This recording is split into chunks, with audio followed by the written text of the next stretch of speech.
Now watch this here, because Hezekiah's running a fine line.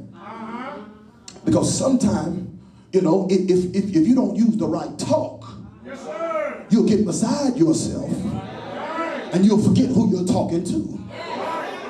So he says, watch this here, watch this here. Remember now, oh Lord, not that God forgot. Are you in here? Because God knew before he knew. Are you in here? And so when you pray, you're not praying to a God that don't already know. God wants you to act like he already knows before you start talking to him. Oh, y'all don't know when to say amen. In other words, when you get down on your knees, claim it done before you start talking. Watch this here. Watch this, watch this, watch this. He said, I beseech thee, how I have walked before thee in truth. Now listen, Hezekiah can talk like this because he knows what he's done right. We are timid sometimes because we don't talk to him as much as we should. And then while you're talking to him up there, him down there will take your mind while you're talking to him to the place that you just left before you, come on, help me in here, started talking to him. Oh, you don't know what I'm talking about. Huh? I've been in situations where it was shooting in the club and I made it out of the club without a bullet and I started talking to him. And when I was talking to him down there tried to flash my light before my eyes to discourage me from talking to him. Oh, you ain't never been there. Okay, let me put it in your lap where you can reach it. Is there anybody in the building who's ever had a bill that was pressing? And you asked God to show up and pay the bill so the lights wouldn't, oh, you ain't talking to me, so that the lights wouldn't get turned off. And while you're talking to him down there,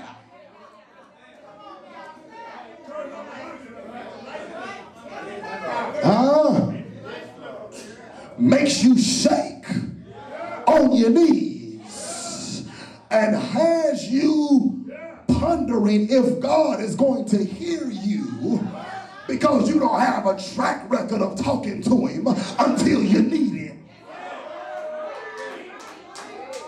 He ain't gonna answer your prayer. You don't talk to him enough. If you really loved him, you come to church more. Come on, help me in here. Yeah. And so Satan hits us with the guilt. Now, let me say this here. You should come to church more. Oh, you thought I was going to let you off the hook. You should pay your tithe. Are you in here? But you should never allow Satan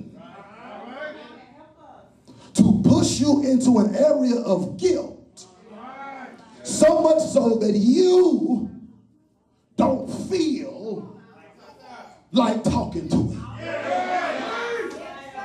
The moment you stop talking to him, that's the day you start dying. Preach, boy. It's tight, but it's right. So look at what he says. He says, I walk before thee in truth and with a perfect heart, and I've done that which is good in thy sight. Lord, I've done good.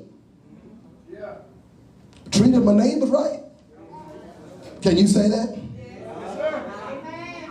Lord, I ain't mad at nobody. Say that. Lord, it ain't all about me. Can you say that? Lord, I exercise Jesus first, others second, and myself last. Come on, help me. And so, when we get to that place where we feel as though God will not answer our prayers, because of something that we've done, we tend to stop in our tracks because guilt has transformed our mind. I'm talking to somebody. I'm talking to somebody. Watch this here. Watch this, and we out of here. How I've walked before thee in truth and with a perfect heart, and have done that which is good in thy sight. And Hezekiah wept sore. He wept. But he talked before he wept. Rewind, wait, man. Y'all hear what I just said? He talked before he wept. Because I need God to hear me. Because if I get so consumed with talking or crying, that I don't leave room for talking. And I need God to hear me. Because there are some things that I need from him. I mean, I put a people right here and tell you there's some things that you need from God. I don't know who you are, but you need something from God. And God is waiting on you to do some talking. Well, we out of here. We have the unparalleled message. We have the unthinkable response. This guy turns his face to the wall and he pours out his heart to God. Lastly, we have the unbelievable results. Look at your neighbor and say unbelievable results. God listens to Hezekiah. And in my own sanctified imagination, perhaps God says, listen, boy, you must know me as a God who not only understands what your mouth is saying, but one who understands what your tears have to say. How many of you know God speaks tear language? Oh, you need scripture. Psalm 52, around about that 8th verse, I believe it is. Thou tellest my wanderings. Put thou my tears in thy bottle. And then he asked the reverberant question, are they not in thy book? So God, brothers and sisters, Dr. R.A. Williams was here. He would say God does two things with our tears. He translates our tears and he transcribes our tears. So God is able, if you will, to make our tears make sense to him. So even when you don't know what to say, God speaks tear language.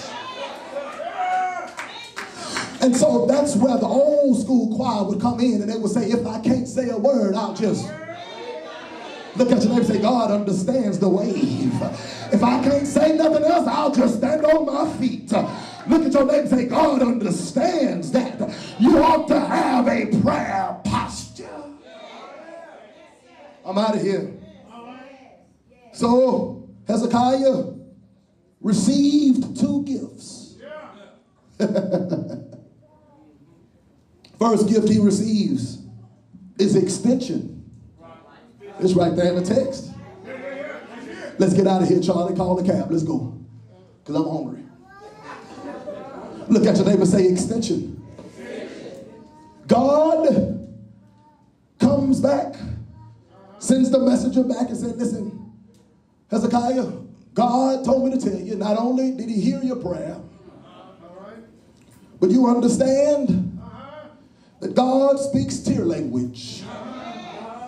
Because he speaks tear language, he understands your tears. So God told me to tell you that he's going to add 15 years. But look at the top of the text. The math was different at the top of the text. Because the math at the top of the text, come on y'all, stopped adding.